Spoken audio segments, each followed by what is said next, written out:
Olha o entulho, eles arrumaram aqui, né, porque eles mexeram ali na vizinha da frente e deixaram esse entulho aqui na minha porta, tá? Que fizeram aqui, passaram aqui, estão vendo, né? No vídeo anterior eu mostrei que eles estavam passando o asfalto e deixaram essa mão de obra maravilhosa aqui no meu passeio, tá?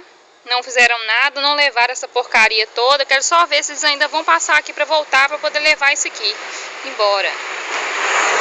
É revoltante isso. Depois falam que Sete Lagoas é a melhor cidade para se viver.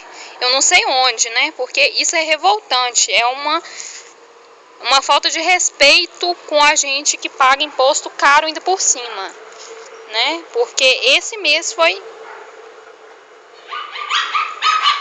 terrível. Isso realmente é um desrespeito com a gente que é cidadão.